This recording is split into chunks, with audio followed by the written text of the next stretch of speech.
everyone. Thank you for joining us for this episode of The Breakdown. Today we're going to be looking at the Sunday School lesson for May 25th, 2025. This will be covering Mark 9, verses 14 through 37. And the title of this Sunday School lesson is Power, Prayer, Faith, and the Gospel. So as we're getting into this lesson, one of the introductory questions is, who was or is your favorite superhero and why? So, Cody, I'm going to throw that one to you first. Who is your favorite superhero? Or is? I guess I have two. I wasn't like a Marvel DC guy when I was younger in school. I was too much in sports and stuff like that. I just didn't have time to kind of do anything. But when I was littler, like middle school, I read a comic book. So my favorite superhero at that time was Captain Underpants. And I guess now, with me being really big into the Marvel movies and all that good stuff, I guess mine today would have to be Iron Man. But yeah, Captain Underpants was my first favorite superhero. Nice. Mine has always been Batman, and I am Batman. You gotta get a little deeper. I'm Batman. There we go. That's me. Yeah. But Batman has always been my absolute favorite. And what's funny is I watched the 89 Batman film when I was 6, so this was early 90s, and loved it. My dad watched it with me, and he had nightmares for weeks. And I was like, dude, this is sweet. I love this movie. So, yeah, I loved it. Which one was that? The original 89 Batman. Okay. With Jack Nicholson yeah. Oh my gosh, I can't think of his name right now. The OG Batman movie. But anyway, so he's always been my favorite. I love wearing Batman t-shirts. Don't do it as much as I used to, but he's always been my favorite. I think it's not coincidental. I think it is cool, though, that both of our superheroes that we really rich guys are really rich, but do a lot of good things. That's right. Trying to live up to that. I'm just kidding. We picked the wrong profession. The wrong profession. That's right. It's definitely a calling. So then the follow-up, what powers do they possess, and what things have to happen in order for them to appear and use their powers? So I think that's the cool thing about Iron Man, which is what I like about him. He doesn't have superpowers. Nope. Everything he has is something he's created or worked hard to create or has used technology, or if you watch a few movies, stolen technology and kind of put it together. So I think that's why I like him so much, is because he doesn't necessarily have superpowers. He's just created these suits that allow him to do supernatural things to help people. Yeah, that's kind of the same thing with Batman. Now, he does have a super, I would say a superpower mind, because he's got a very strong mind detective-wise, but he's also a fantastic engineer, and he knows how to build things. Right. But he also throws money at it, so that would be his other superpower, is making money. Yeah. So, but so as we're getting into the lesson, they're going through that. They're asking about superpowers and superheroes because of, Jesus and the way that he's not I guess he's kind of sort of superhero in some sense, but he's demonstrating that he has power, supernatural powers, even more so than superheroes, because he's God. And so we're looking at some of those supernatural powers that he does have. So we're getting into Mark 9. And I just want to read 14 to 18. So Mark 9, 14 to 18 says this. Says, when they came to the disciples, they saw a large crowd around them and scribes disputing with them. When the whole crowd saw him, they were amazed and ran to greet him. He asked them, what are you arguing with them about? Some from the crowd answered him, Teacher, I brought my son to you. He has a spirit that makes him unable to speak. Whenever it seizes him, it throws him down, and he foams at the mouth, grinds his teeth, and becomes rigid. I asked your disciples to drive it out, but they couldn't. He replied to them, you unbelieving generation, how long will I be with you? How long must I put up with you? Bring him to me. So they brought the boy to him. When the spirit saw him, it immediately threw the boy into convulsions. He fell to the ground and rolled around, foaming at the mouth. How long has this been happening to him? Jesus asked his father. I read a little too far. I should have stopped at 18. But so notice that there is an issue going on in Israel. We see this going on several times throughout the Gospels, where people are possessed with demons, and these demons have taken control of this person, and in this case, it's a boy. And notice that the disciples have come in, and they are trying to cast out this demon, and they can't do it. I think it's interesting that Jesus says, "You unbelieving generation," in verse 19, which it's a little bit ahead of what we're reading, but we see this interesting thing where there are powers in the world that are supernatural. There's evil supernatural powers, and then there's God's, what we would consider his power. He is above everything we can do. But there are these supernatural powers that exist in the earth now. I think the crazy thing here is the fact that, and we did get a little farther ahead than what we wanted, but in verse 19 where he does say, "You unbelieving generation," I think there has to be something said to even the disciples who walked with Jesus, went and saw this boy, saw what he was doing, how he was being affected, got a little worried, a little scared at what they were seeing, and because of that, it really translated to unbelief. Yeah. And because there was doubt and unbelief there, they can't do the miracle. And it really ties back to last week's lesson where Jesus was in Nazareth and he could not do many works there because of their unbelief. Yeah. And I think that's a direct tie from there. I mean, I think it's connecting there in that Jesus is saying, look, if you don't believe in this power, if you don't believe in me, you don't believe in my Father, then you can't do these things. Yeah.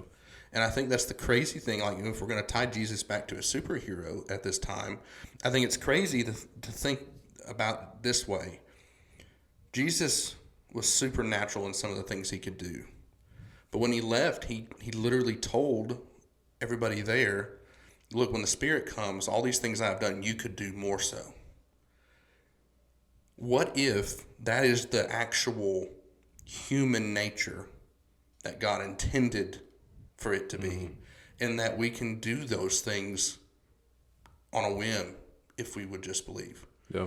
And it's not even supernatural at that point. That would be the normal if everybody did that. So it's just kind of mind-boggling to think Jesus was completely human at this point, but He's he was still 100% also God. he was Yeah. also 100% God. And at this point, his human side is still doing these miracles, and he's telling other people, like, look, if you would believe, you could do this too. And I don't think it's a coincidence that he's telling them, because of your unbelief, you're not able to do any of this.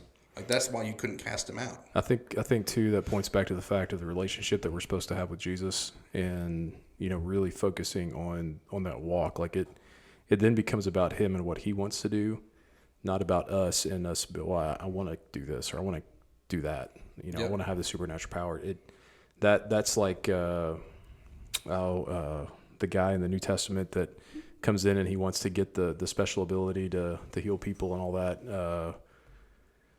I can't remember the guy's name, and it's in Acts. But this guy comes in and he's wanting to have these powers that he sees the other disciples have, and they're like, "You're not a believer. Like, you're just wanting this for gain." And we have to kind of take I think thought from that is, we want to have these abilities. I think it would be powerful to see that happen. But the reality is we have to have the right heart and mind to do it. And it's about promoting God, not about promoting us. And that's where that guy in the Bible, he was wanting to promote himself. I think it's Judas, right? I think it was Bar Jesus. Yeah. Is it Bar Jesus? It's I think either so. Bar Jesus or Bar Judas. It's one of the two. Yeah. But he comes in and he's wanting to have these powers for his own benefit because he wants to make money off of it. And I think that kind of comes back. It's something. We'll have to look it up here in a second. I have to look it up. But that's the idea. Like, he was wanting to promote himself, not God. And any of these things, it's about promoting God. It's about, we look at all the miracles that Jesus does in the New Testament. They serve a salvific purpose. All the miracles that the disciples did in Acts and in the rest of the New Testament, those serve a salvific purpose. If it's just to serve us, what's the point? It's got to be to serve a salvific purpose. Yeah, and I think totally the heart is really what Jesus is looking at here. Because we're all going to be stricken with doubt and fear at some point in our life, in our walk. It's inevitable. But if our heart is truly wanting to do these things for his purpose, he will overcome that fear and that unbelief a little bit. Because he gave you your faith. He gave you the grace. So he can kind of pour that vessel out if he needs to give you a little bit more to get you through it. And I think that's what he says when you pray, unwaveringly and with a good heart, I will give you what you need. I think he's talking about, I will give you exactly what you need to overcome what you're facing. I'm not going to give you that brand new truck you want in your driveway, but I will give you enough to get through the season that you're in. It's not Bar Jesus. That I'm thinking somebody else, but I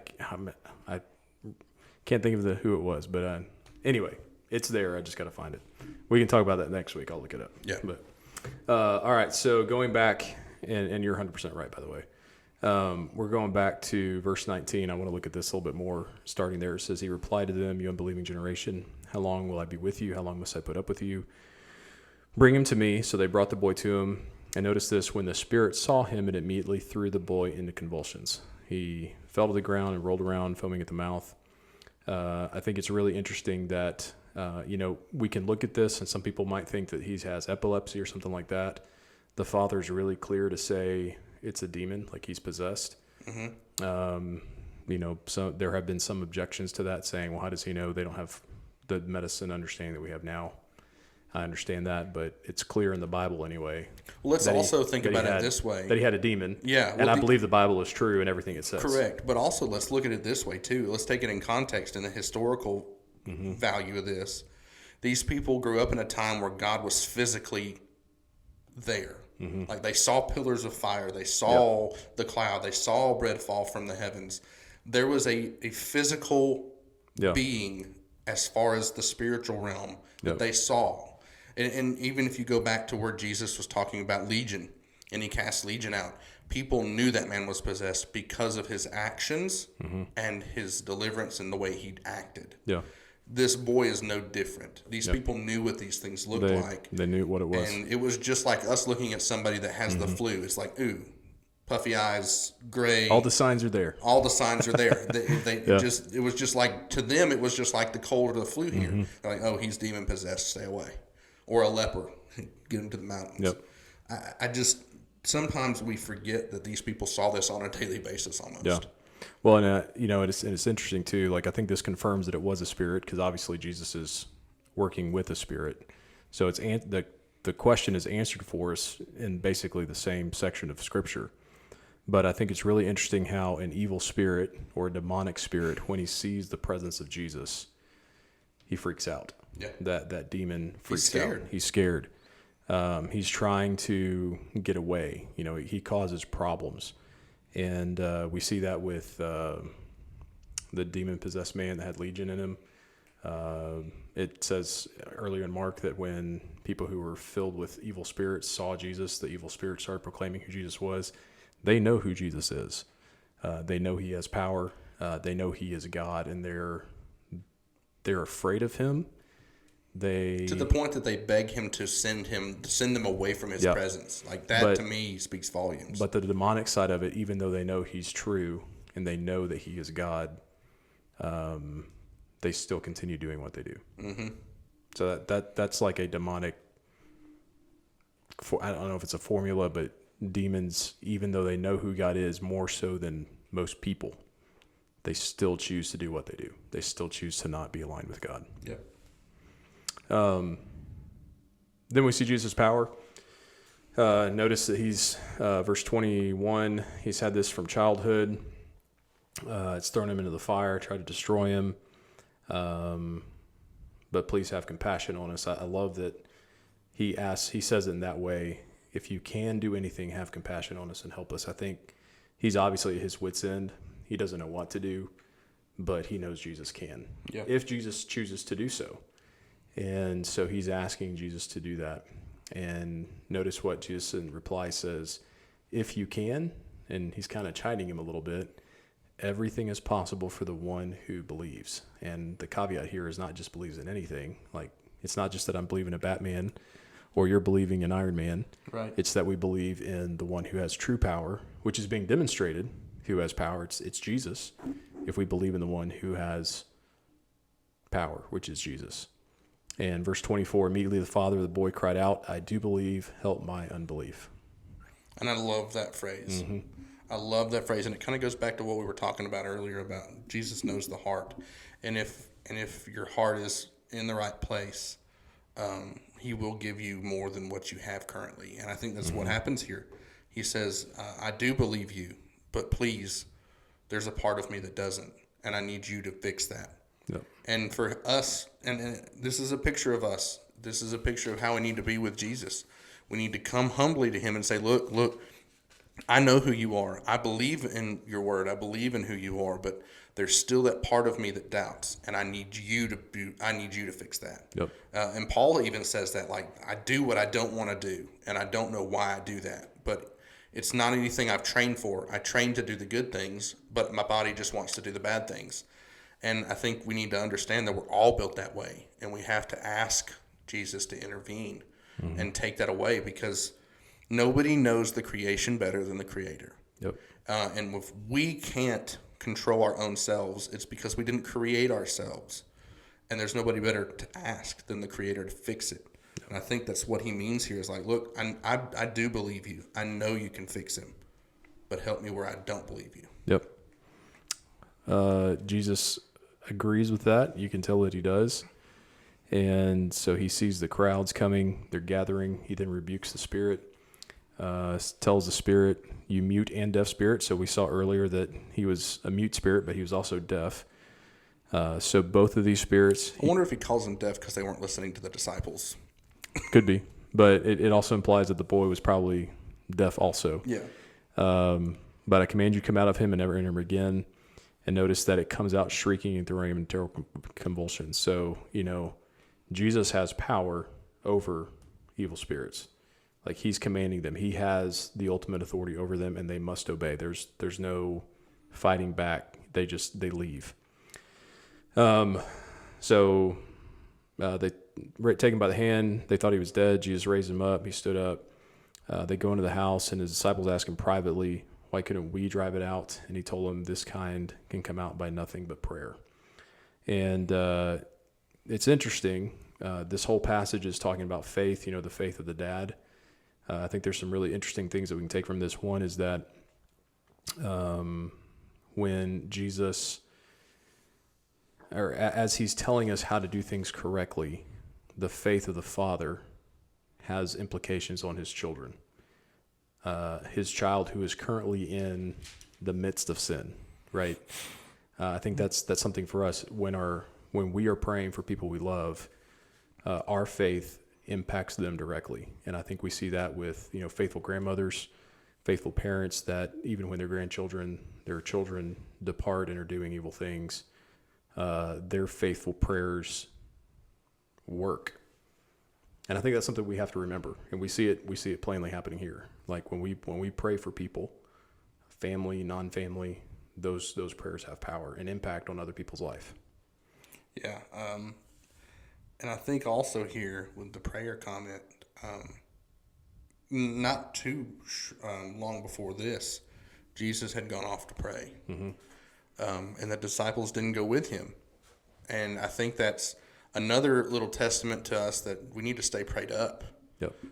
Because he went off to pray and kind of give himself time to be with the Lord and be with his Father and get closer in that relationship to kind of refuel himself to do the next work. And I think that's what he means when he says this one only comes out with prayer. Mm-hmm. And what he's saying is it's not you pray and it comes out. He's saying you have to pray and be close to the Father to be able to do what I just did.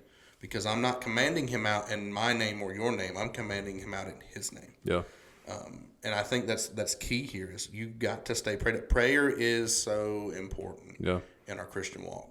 And I think the verse 29 kind of points to that. It says, and he told them this kind can come out by nothing but prayer. And when we look at prayer is us speaking to God with faith, saying we can't do it, you can. And so what Jesus is telling them, he says, look, you guys really can't get this demon to come out. Right. The only way that he can come out is through the power of God, but I'm waiting on my people to pray and ask for that to happen. But it's to demonstrate that it's coming through the power of Jesus and the power of God, not through us.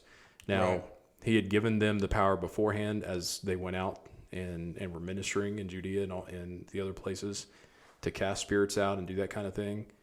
So he empowered them to do that, and it looks like there was a time and a place for that to happen. Mm-hmm. Can that happen today? Possibly. Yeah. But I think the default that we have to go back to is when we think that somebody could be possessed, maybe somebody in our family, we just think there's something off. The best thing we can do for them is pray and ask for God's power to do something with them. Yep. And that's where the power comes from. It comes from him.